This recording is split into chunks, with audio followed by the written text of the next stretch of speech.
convaincu et convaincant, comme on dit, ou, et c'est la seconde option, on n'y croit pas, sinon on a cessé de croire, et à ce moment, on quitte, on s'en va éventuellement pour voir ailleurs. Comme l'a dit un contemporain, la France, tu l'aimes, quitte. Il peut être novateur, mais peut-il que les fondamentaux restent les mêmes? Parce que s'il n'y a pas de fondamentaux, il n'y a forcément pas de principe de base. Et s'il n'y a pas de principe de base, on assiste à un combat égocentrique avec des chapelles. Et à ce moment, la notion de famille politique cesse. Il y a, ma foi, une réflexion profonde à mener dans un esprit de remise en question globale et globalisante quand des dysfonctionnements récurrents sont constatés dans une machine censée tourner à la loyale dans une certaine harmonie. Il ne sert à rien de jouer à l'autruche, car en politique, les acomptes de la veille sont payés cash le lendemain, souvent avec la désagréable sensation de la gueule de bois. L'opinion reste dubitative face à ce qui a été qualifié de cacophonie dans la plus grande formation politique au Tchad, le mouvement patriotique du salut, MPS. Déficit de débat, carence de concertation avec une solidarité à géométrie variable, une formation politique qui a de l'ambition ne saurait s'accommoder des insuffisances aussi manifestes.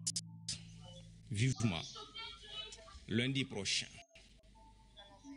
Je l'annonçais en titre, le président de la République se trouve depuis ce matin à Yaoundé, au Cameroun. Le chef de l'État, Idriss Déby Itno, sommet sur la sûreté. C'est une réunion de haut niveau qui réunit une vingtaine de chefs d'État de l'Afrique centrale et de l'Afrique de l'Ouest. Nous retrouvons Brahim Mohamed, notre envoyé spécial dans la capitale camerounaise. Ils sont 12 chefs d'État sur la vingtaine attendus à prendre part à cette grand-messe sur la sécurité maritime dans le golfe de Guinée. Cette partie du continent qui va de la Côte d'Ivoire à l'Angola est aujourd'hui prise en otage par les pirates. Du coup, une insécurité sans précédent menaçant ainsi la paix et la prospérité des pays ayant des débouchés maritimes. Au podium du palais des congrès de Yaoundé ce lundi, plusieurs personnalités sont relayées pour non seulement tirer la sonnette d'alarme, mais dire l'urgence qu'il y a à agir.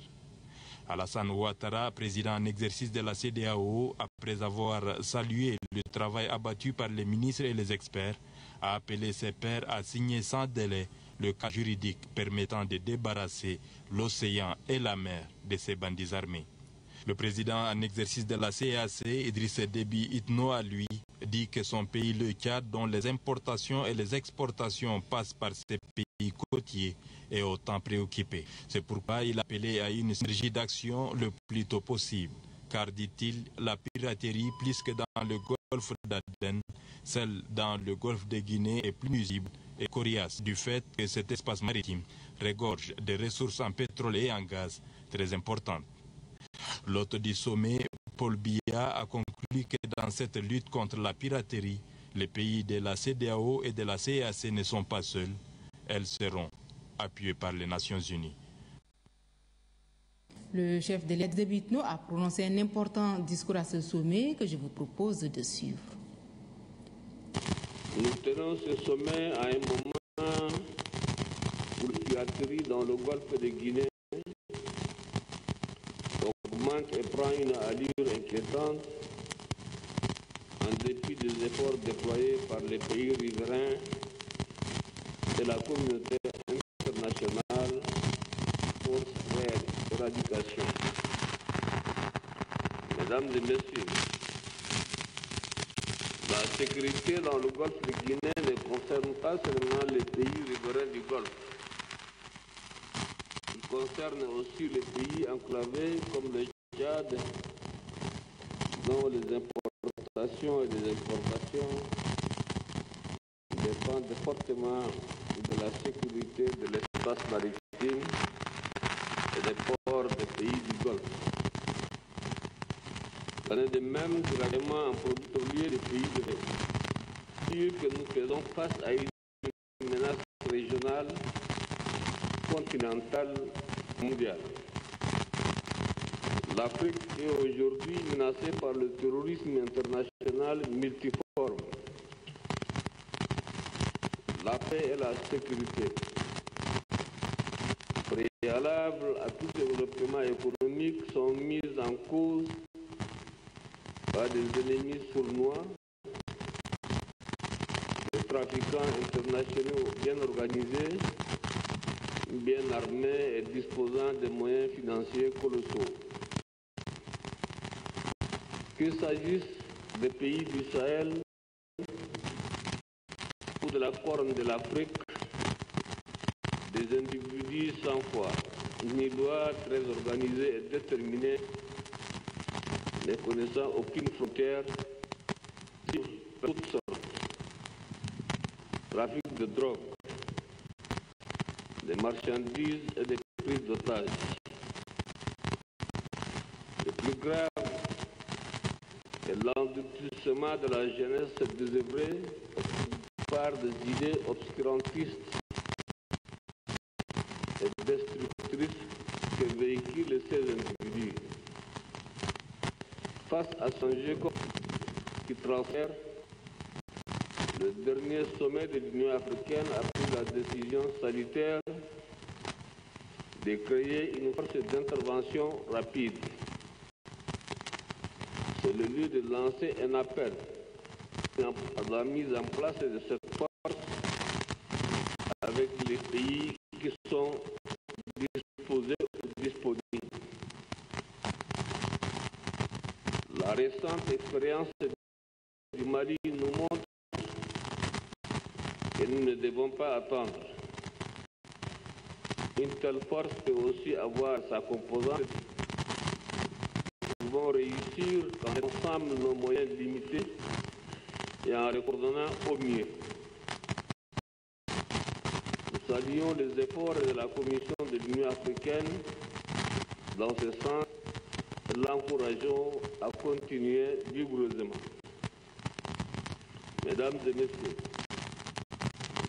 en ma qualité de président de la CAC, je me réjouis du fait que l'espace CAC ait compris très tôt les biens fondés de la paix et de la stabilité, conditions sine qua non d'un développement harmonieux.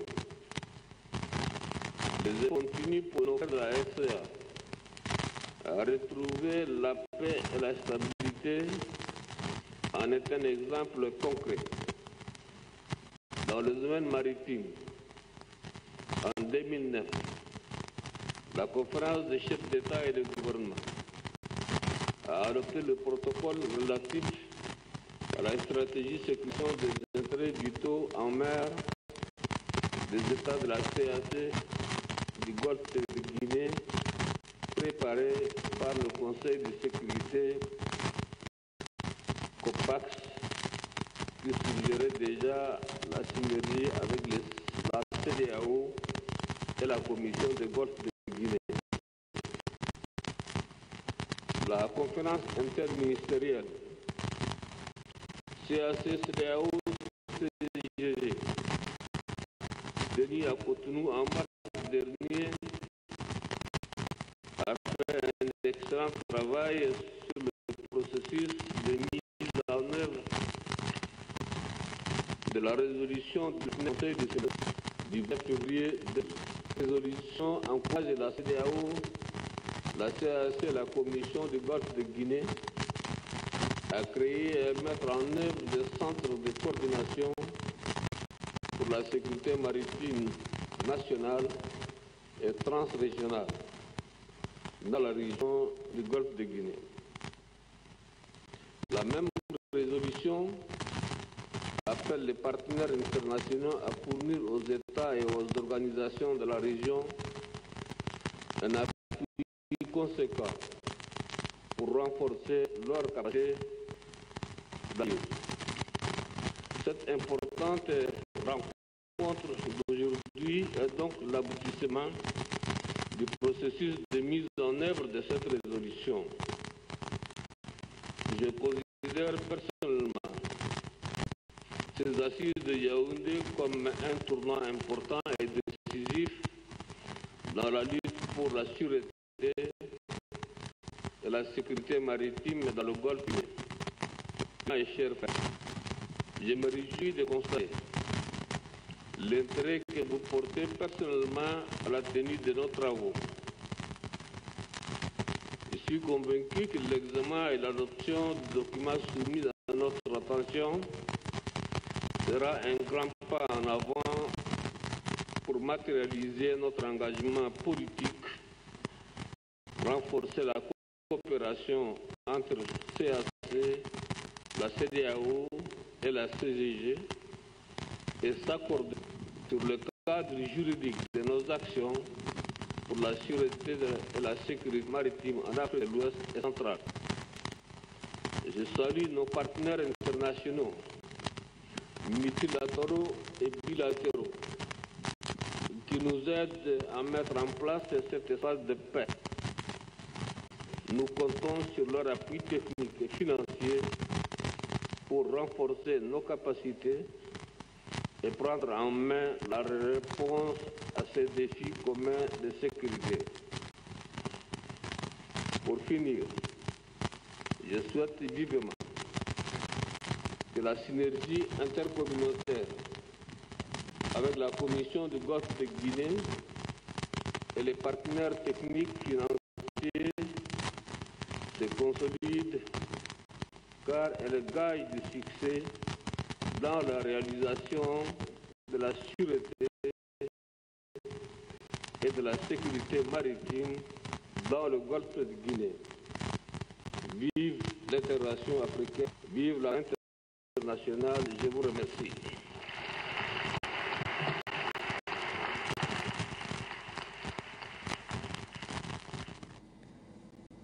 C'était le chef de l'État Idriss Déby Itno au sommet sur la sûreté et la sécurité maritime dans le Golfe de Guinée qui se déroule à Yaoundé au Cameroun. Baccalauréat session de juin 2013, les résultats c'est pour bientôt. La date butoir est le 8 juillet, mais est-ce que cette date sera-t-elle respectée? Notre reporter Doba Robert est allé rencontrer les responsables en charge de l'organisation du bac pour s'imprégner de l'évolution des travaux. Voici ce qu'il rapporte. Fini la composition des épreuves écrites du bac de juin 2013, les candidats de toutes les séries confondues attendent impatiemment les résultats qui seront publiés d'ici quelques jours. Pour cette session, ils sont plus de 70 000 candidats à concourir. Attente chez les candidats et mobilisation chez les organisateurs qui, à l'image de fourmis, sont à pied d'œuvre. Ils en sont à la dernière phase des opérations. Pour récapituler les différentes notes des candidats selon leur série et centre d'examen, les examinateurs s'attellent à la dernière phase, celle de la recherche des noms mal orthographiés et des numéros de certains candidats omis. Le président du jury du bac session de juin 2013 a bon espoir que les résultats seront publiés avant le 8 juillet 2013. On a déjà fini avec la correction. Ensuite, c'est la phase de tri pour classer les copies par centre. Ils ont fini même de classer alphabétiquement. Donc, ce qui se fait maintenant, c'est un peu la phase de recherche. Ça veut dire tous les candidats qui, soit ils ont omis d'écrire leur numéro, soit ils n'ont pas écrit leur centre, soit ils ont fait certaines abréviations, n'est-ce pas? C'est tout ça, là, on essaie de les reclasser dans leur centre, dans leur filière, avant d'avancer. Au plus tard, le 8 juillet, on doit donner le résultat. Mais ce qui est sûr, à l'allure où nous avançons, nous escomptons même peut-être donner le résultat avant le 8. Awad Hissène Mahamad savent des pronostics. Il est juste à la paix et à la sérénité. Renforcement de capacité pour une vingtaine de régisseurs de prison. Ces régisseurs ont été sur les gestion en carcérale. Formation inscrite dans le cadre de l'amélioration de la justice au Tchad. Ahmed Soungui, le directeur de l'École nationale de magistrature, a invité les participants à mettre en pratique les connaissances acquises. Les membres des organisations de la société civile s'outillent sur les techniques de négociation. La formation vise à promouvoir la bonne gouvernance politique et administrative. Les travaux se déroulent au CEFOT. Anastasie Bissi. Les organisations de la société civile se doivent d'être compétentes pour promouvoir la gouvernance politique et administrative. Le Sénarec, secrétariat chargé de renforcement des capacités nationales, place cette évidence au cœur de ses activités. C'est ce qui justifie la tenue de cet atelier. Au cours de ces assises, les participants vont débattre des notions liées à la gestion des conflits, à la stratégie et art de la négociation et à la pédagogie de la communication. Le gouvernement du Tchad et la Banque mondiale ont signé un accord de dons le 28 mars 2012 pour mettre en œuvre les activités du présent projet qui est entré en vigueur en 2016. Constitué de 3 composantes qui sont, comme vous le savez, la première composante, le renforcement des capacités de la société civile sur les techniques de négociation et de gestion. Deuxième composante, la formation thématique. Troisième composante, l'utilisation d'éthique comme outil de suivi des politiques. Cette rencontre devrait à terme permettre aux participants d'intervenir plus efficacement dans les règlements des conflits et à apporter leur contribution dans le processus de développement durable du pays. Le forum débat organisé à Moundou par le Haut Conseil de la communication en collaboration avec l'Observatoire de déontologie et de l'éthique des médias du Tchad au DEMET a permis aux journalistes et aux administrateurs d'étaler sur la table leurs rapports souvent conflictuels. Journalistes et administrateurs ont décidé à l'issue des travaux de collaborer dans l'intérêt du pays. Adam Abdelkader. Avoir les administrateurs et les journalistes autour d'une même table, l'occasion est peu fréquente quand il s'agit de discuter de leurs rapports. Grâce à ces forums et sous la supervision des membres au Conseil de la communication et de l'Observatoire de déontologie et de l'éthique des médias du Tchad, les deux parties ont échangé et le climat qui était tendu au départ s'est décrispé au fur et à mesure. Au final, les professionnels de la communication et les autorités administratives parlent presque le même langage. Nous poursuivons les mêmes objectifs, c'est-à-dire que nous sommes pour le bien-être de la population. Que ce soit les journalistes, que ce soit nous. Donc il faut qu'on coordonne nos vieux. Et pour donner du poids aux décisions prises au cours de cette rencontre, les journalistes ont émis le vœu qu'au-delà de ce genre de rencontre, le HCC doit revoir à la hausse l'aide à la presse. Il s'engage par ailleurs à exercer selon les normes de la profession en vue de mettre un terme aux manquements et aux dérives relevées de rapports réalisés par le HCMET sur l'éthique tchadien. Au HCC, l'on salue toutefois l'effort des hommes des médias tout en invitant la corporation à toujours s'appuyer sur les lois dans l'exercice de la profession. Pendant ces 3 jours, franchement, nous avons participé pendant toutes ces journées ici et il y a eu des échanges fructueux, francs, des discussions franches. Avec les assises de Moundou, l'on peut dire que le HCC et le DEMET ont réalisé un important bond dans la régulation du secteur de la communication au Tchad. Massenia, chef-lieu de la région du Charibagrimi, aura bientôt un siège du mouvement patriotique du Salut. La pose de la première pierre de cet édifice a été présidée par la représentante du secrétaire général du MPS, Madame Fatime Tchombi. La cérémonie a vu la présence des membres du bureau politique, des militants du MPS venus de toute la région, du sultan du Bagrimi et des autorités administratives et traditionnelles. Mohamed Moussa Abba Miché.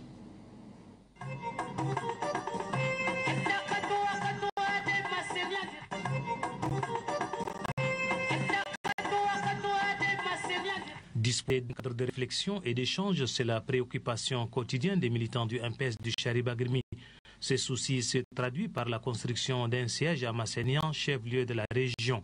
C'est la chargée de l'encadrement des militants du MPS, Fatime Tchombi, représentant le secrétaire général du MPS, qui a procédé à la pose de la première pierre de la construction de cet édifice. L'arrivée à Massenian de la délégation de la représentante du secrétaire général du MPS a réconforté les militants sortis en masse. Occasion pour le secrétaire régional du MPS du Charibagrimi, Kadr Saleh Kana, de se réjouir de la forte mobilisation des militants. Pour lui, la construction du siège du MPS permettra aux militants de bien faire leur travail. Saleh Kana souhaite que la fête 1er décembre 2000 célébrée à Sénia. Nous avons introduit auprès du secrétaire général du MPS une organisation des festivités de la journée marquant la fête de la démocratie et de la liberté du 1er décembre 2014 ici en Massenia. Pour Ahmad Adjid, membre du bureau politique, doter le Charibagrimi d'un siège du MPS s'avère nécessaire. Les travaux de construction du futur siège du MPS de Massenia contre l'entreprise EPSO et la réception du joyau est prévue pour octobre 2013. En mission dans la partie nord du pays, la délégation conduite par le directeur général de l'Office national de sécurité alimentaire au NASA, Zakaria Fadoul Kitir Junior, a eu une rencontre avec les femmes de l'OF-MPS de Bourg. C'est dans le Canem. Cory Lombor. Tant fil son séjour dans le nord Canem et principalement à Bourg, Zakaria Fadoul Kitir Junior a fait d'une pierre deux coups. En sa qualité de membre du bureau politique national du mouvement patriotique du salut, la délégation a rencontré l'OMPS de Bourg. Question de prendre le pouls des militants et aussi enregistrer leurs doléances. Doléances allant du manque de moyens de travail pour porter haut les idéaux du parti. Nous sommes vraiment très intéressés qu'on voit des drapeaux qui flottent et que les gens se réclament et ils sont fiers d'être du mouvement, donc nous les encourageons beaucoup. Il faut qu'ils continuent dans ce sens. Très regardé par la visite d'un camarade de la trame de Zakaria Fadoul Kitir Junior, un militant rompu aux arcanes du MPS. Ces femmes sont très honorées par sa présence dans leur localité. Nous parlons culture avec cette Assemblée générale de la tchadienne dramatique FIADRA. Objectif, faire le bilan des actions menées. Les forces et les faiblesses de l'organisation ont été également identifiées lors des travaux. Grangachama Irima. À travers cette Assemblée générale, les membres de la Fédération tchadienne d'art dramatique marquent le réveil et la prise de conscience du monde du théâtre. Dans un climat bon enfant, les hommes de culture ont été conviés à passer en revue leur plan d'action. Pour ce faire, le directeur du centre culturel Baba Mustafa, Mamad Nour, a présenté aux membres la réalisation de la Fédération tchadienne d'art dramatique et les difficultés rencontrées. Une analyse qui, pour les organisateurs, permettra de dégager les forces et les faiblesses des prestations théâtrales. Créée en 1994, la troupe nationale du théâtre souffre de plusieurs maux qui sont entre autres le manque de soutien financier, matériel et ressources humaines. Pour remédier à ce manquement constaté, les membres de la Fédération tchadienne d'art dramatique explorent plusieurs pistes. Le bon départ pour une future création de théâtre national est se donner de doter d'abord l'artiste de connaissances artistiques. Il n'y a pas d'art sans métier. Et l'artiste sans culture n'est pas un artiste. Le directeur du centre culturel Baba Mustafa sollicite d'une part la création d'un centre de formation et de production artistique et d'autre part la subvention du gouvernement afin que le théâtre tchadien retrouve ses lettres de noblesse. Et puis la teneur de ce communiqué, le directeur général de la police nationale porte à la connaissance du public que depuis un certain temps, un message SMS alarmant dont la teneur suit circule dans les téléphonies mobiles. Et je cite, « À partir d'aujourd'hui, il y aura rafle jusqu'au 28 juin 2013 de 22h à 5h du matin. Si tu as pièce ou pas, on te prend. Les terroristes sont à nos portes dans toutes les villes du pays. Faites passer le message. S'il te fait passer le message, s'il te plaît. » Fin de citation. Le directeur général de la police nationale condamne fermement ce genre de message qui est de cause de l'esprit de la population et demande à tout un chacun de faire confiance aux forces de l'ordre et de vaquer normalement à leurs occupations. Le directeur général de la police nationale compte sur l'esprit civique de tous. Jonathan Marcel Oinati. Et c'est ici que s'achève ce journal. Merci de l'avoir suivi.